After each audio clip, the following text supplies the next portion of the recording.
Price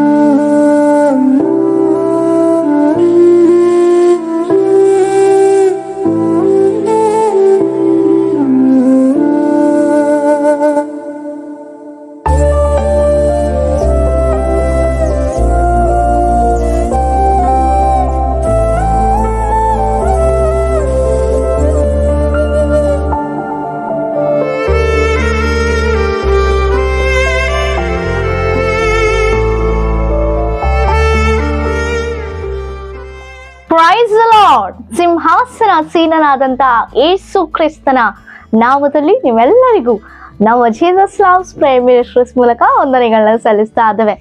ದೇವರು ಒಳ್ಳೆಯವನು. ಒಳ್ಳೆಯ ಕಾರ್ಯಗಳನ್ನ ತನ್ನ ಪ್ರೀತಿಯ ಮಕ್ಕಳ ಜೀವಿತದಲ್ಲಿ ಮಾಡಲಿಕ್ಕೆ ಆತನು ಕಾದುಕೊಂಡಿರುವಂತ ದೇವರು. ಆತನು ಮಾಡಿ ನನ್ನ ಕೃಪೆ ನಿಮಿತ್ತ ಮುನ್ನಡೆಸುವಂತ ದೇವರು. ಆಮೇಲೆ ಅದಕ್ಕಾಗಿ ದೇವರಿಗೆ ಸ್ತೋತ್ರ.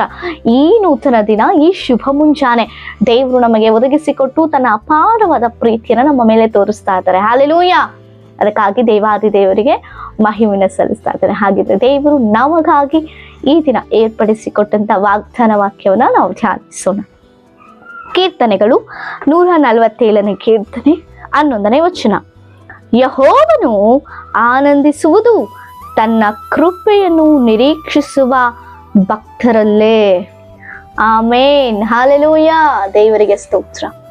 ಯಾರಲ್ಲಿ ಅಂತ ಪ್ರಿಯರೇ? ನನ್ನ ಕ್ರಿಸ್ತೇಸು ಆನಂದಿಸುವಂಥದ್ದು.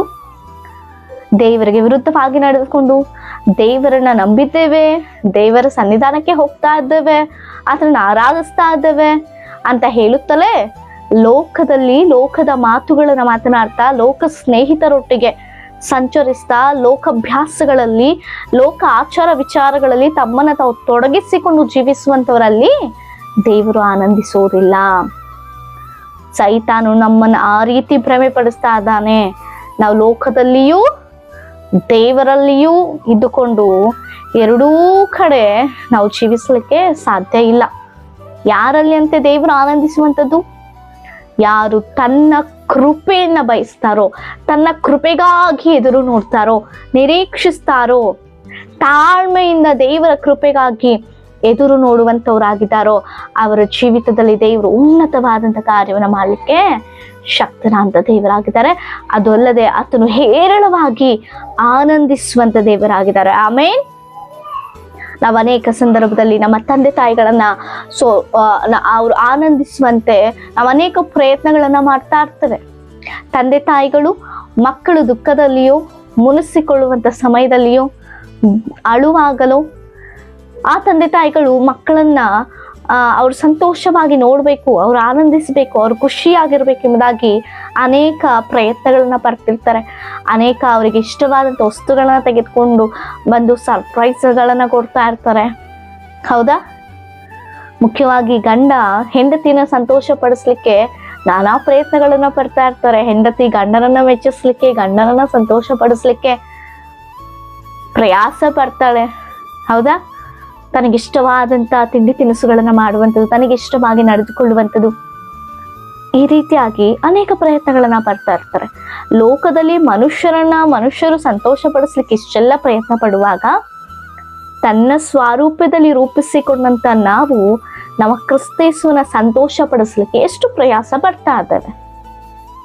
ನನ್ನ ದೇವರು ನನ್ನಿಂದ ಸಂತೋಷ ಪಡಬೇಕು ಅನ್ನುವಂಥದ್ದ ಪ್ರತಿನಿತ್ಯ ಪ್ರತಿ ಕ್ಷಣ ನಾವು ಆಲೋಚನೆ ಮಾಡ್ತಾ ಇದ್ದೇವಾ?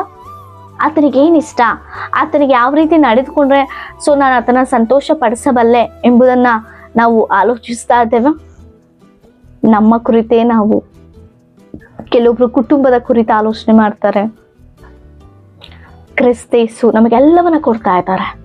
ಆರೋಗ್ಯ ಕೊಟ್ಟಿದ್ದಾರೆ, ಇರ್ಲಿಕ್ಕೆ ನಿವಾಸ ಕೊಟ್ಟಿದ್ದಾರೆ, ದುಡಿಲಿಕ್ಕೆ ಶಕ್ತಿ ಕೊಡ್ತಾ ಇದ್ದಾರೆ, ಜ್ಞಾನ ಕೊಟ್ಟಿದ್ದಾರೆ, ಸರಿಯಾದ ಎಲ್ಲ ಅಂಗಾಂಗಗಳನ್ನ ಎಷ್ಟು ಅಂದಚಂದವಾಗಿ ತನ್ನ ಸ್ವರೂಪದಲ್ಲಿ ರೂಪಿಸಿದ್ದಾರೆ. ಪ್ರತಿ ಸಮಯದಲ್ಲೂ ನಮಗೆ ಜೊತೆಯಾಗಿ ಬರ್ತಾ ಇದ್ದಾರೆ. ಕಷ್ಟದಲ್ಲಿ ಸಹಾಯ ಮಾಡ್ತಾರೆ, ದುಃಖದಲ್ಲಿ ಆ ಕಣ್ಣೀರನ್ನು ಒರೆಸ್ತಾರೆ, ಸಂತೈಸುವ ತಾಯಿಯಂತೆ ಇಮ್ಮಾನುವೇಲನಾಗಿ ಜೊತೆಯಾಗಿರ್ತಾ ಇದ್ದಾರೆ.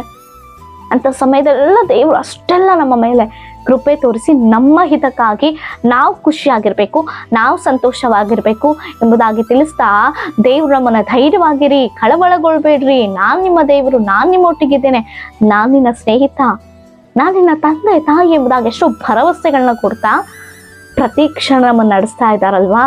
ಅಂತ ಉನ್ನತನಾದಂಥ ಏಕೈಕ ಜೀವವುಳ್ಳ ದೇವಾದಿ ದೇವ್ರನ್ನ ನಾವು ಯಾವ ರೀತಿ ಸಂತೋಷ ಪಡಿಸ್ತಾ ಇದ್ದೇವೆ? ನಿಜವಾಗಿಯೂ ನನ್ನ ತಂದೆಯು ಯಾರ ಮೂಲಕವಾಗಿ ಸಂತೋಷಿಸ್ತಾರಂತೆ? ಯೆಹೋವನ ಒಂದು ಕೃಪೆಯನ್ನ ಯಾರು ನಿರೀಕ್ಷಿಸುವವರಾಗಿದ್ದಾರೋ ಅವರಲ್ಲಿ ಕರ್ತನ ಆನಂದಿಸುವಂತ ದೇವರಾಗಿದ್ದಾರೆ. ಕೃಪೆ ಪ್ರಿಯರೇ, ನಾವು ಕೃಪೆ ಕೃಪೆ ಎಂಬುದಾಗಿ ಹೇಳ್ತಾ ಇದ್ದೇವೆ. ನಿಜವಾಗಿಯೂ ಕೃಪೆ ಅಂದ್ರೆ ಏನು ಗೊತ್ತಾ? ಕೃಪೆಯ ಒಂದು ಅರ್ಥ ಗೊತ್ತಾ ನಮಗೆ?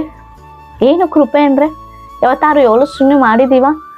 ಅಪ್ಪ ನಿನ್ನ ಕೃಪೆ ನನಗೆ ಸಾಕು ಎಂಬುದಾಗಿ ಹೇಳ್ತಾ ಇದ್ದಾನೆ. ಹೌದಾ? ಕೃಪೆ ಅಂದ್ರೆ ಅಯೋಗ್ಯವಾಗಿ, ಅರ್ಹತೆ ಇಲ್ಲದವರಾಗಿ ಇದ್ದಂತ ನಮ್ಮನ್ನ ಅರ್ಹರನ್ನಾಗಿ ಮಾಡುವುದೇ ಕೃಪೆ. ಆಮೇನ್. ಎಕ್ಸಾಂಪಲ್ ಆಗಿ ನಾವು ನೋಡುವಾಗ ಒಂದು 10th ಕ್ಲಾಸ್ ಫೇಲ್ ಆಗಿರುವಂತವ್ರಿಗೆ ಒಂದು ಉನ್ನತವಾದ ಉದ್ಯೋಗ, ಒಂದು ಬ್ಯಾಂಕಲ್ಲಿ ಒಂದು ಶ್ರೇಷ್ಠವಾದ ಪೋಸ್ಟ್ ಆಗಿ ಕೆಲಸ ಮಾಡುವಂಥ ಉದ್ಯೋಗ ಈ ಲೋಕದಲ್ಲಿ ಯಾರು ಕೊಡಲ್ಲ. ಒಂದು 10th ಪಾಸ್ ಆದ್ರೆ ಸ್ಟಾಫ್ ಅಥವಾ ಆ ಒಂದು ಸೆಕ್ಯೂರಿಟಿ ಆಗಿ ಇರುವಂತ ಉದ್ಯೋಗ ಮಾತ್ರವೇ ನಮಗೆ ಸಿಗುತ್ತೆ ಈ ಲೋಕ ಸಂಬಂಧವಾಗಿ. ಹೌದಾ? ಅಷ್ಟು ಜ್ಞಾನ ಇಲ್ಲ ಎಂಬುದಾಗಿ ಆ ಚಿಕ್ಕ ಚಿಕ್ಕ ಕೆಲಸಗಳನ್ನ ಕೊಡ್ತಾರೆ. ಆದರೆ ದೇವರ ಕೃಪೆ ಯಾವ ರೀತಿ ಇರುತ್ತೆ ಗೊತ್ತಾ? 10th ಫೇಲ್ ಆದ್ರೂ ಕೂಡ ಅನುಭವಗಳ ಮೂಲಕ ಒಂದು ಉನ್ನತ ಪೋಸ್ಟ್ ಅನ್ನ ದೇವ್ರು ನಮಗೆ ಕೊಡ್ತಾರಲ್ವಾ, ಅದು ದೇವರ ಮಹಾಕೃಪೆ. ಅರ್ಹರಲ್ಲ ನಾವು ಅದಕ್ಕೆ, ಯೋಗ್ಯರಲ್ಲ ನಾವು ಅದಕ್ಕೆ. ನಮಗೆ ಒಂದು ಆ ಉದ್ಯೋಗವನ್ನ ಮಾಡ್ಲಿಕ್ಕೆ ಒಂದು ಅಧಿಕಾರವೂ ಕೂಡ ಇಲ್ಲ. ಆದರೆ ತನ್ನ ಕೃಪೆ ನಿಮಿತ್ತ ಅಧಿಕಾರವನ್ನ ಕೊಟ್ಟು ನಮ್ಮನ್ನ ಮುನ್ನಡೆಸುವಂತ ದೇವರು. ಆಮೇನ್. ಅದೇ ದೇವರ ಕೃಪೆ. ಆ ಕೃಪೆನ ಯಾರು ನಿರೀಕ್ಷಿಸ್ತಾರಲ್ವಾ ಅವರಲ್ಲಿ ದೇವರು ಆನಂದಿಸ್ತಾರೆ. ಆ ಕೃಪೆ ನಿರೀಕ್ಷಿಸುವಾಗ ದೇವರ ಮೇಲೆ ಬಹಳವಾದ ನಂಬಿಕೆ ಇರುತ್ತೆ. ದೇವರಲ್ಲಿ ಭಯ ಭಕ್ತಿ ಉಳ್ಳವರಾಗಿರ್ತೇವೆ. ದೇವರಿಗಾಗಿ ಉತ್ತರಕ್ಕಾಗಿ ಎದುರು ನೋಡ್ತೇವೆ.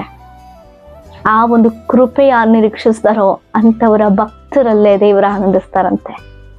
ನಿಮ್ಮ ಪರಿಸ್ಥಿತಿಗಳು ಯಾವ ರೀತಿ ಇದೆಯೋ ಗೊತ್ತಿಲ್ವಾ? ಆದರೆ ದೇವರು ನಿಮ್ಮನ್ನ ತನ್ನ ಕೃಪೆನ ಬಯಸುವಂತ ಮಕ್ಕಳಾಗಿ ದೇವರು ಇಷ್ಟಪಡ್ತಾ ಇದ್ದಾರೆ. ಏನೇ ಕೆಲಸ ಇದ್ರು, ಎಂತಹ ಪರಿಸ್ಥಿತಿಯಲ್ಲಿದ್ರು ಆತನ ಕೃಪೆಗಾಗಿ ನೀವು ನಿರೀಕ್ಷಿಸಿದ್ರೆ ದೇವ್ರು ಖಂಡಿತವಾಗಿಯೂ ನಿಮ್ಮಲ್ಲಿ ಆನಂದಿಸುವಂತ ದೇವರಾಗಿದ್ದಾರೆ. ಆಮೇಲೆ ನಿಮ್ಮ ಏನೇ ವಿಜ್ಞಾಪನೆಗಳಿದ್ರು ಕಮೆಂಟ್ಗಳ ಮೂಲಕ ತಿಳಿಸಿಕೊಡಿ. ನಿಮಗಾಗಿ ನಾವು ಪ್ರಾರ್ಥಿಸಿಕೊಳ್ಳೋಣ. ಪರಿಶುದ್ಧನ ಉನ್ನತ ಮಹೋನ್ನತ ಅಂತ ದೇವರೇ ನಿಮಗೆ ಸ್ತೋತ್ರ. ಜೀವಾಧಿಪತಿ ಅಂತ ದೇವರೇ ಸ್ತೋತ್ರ.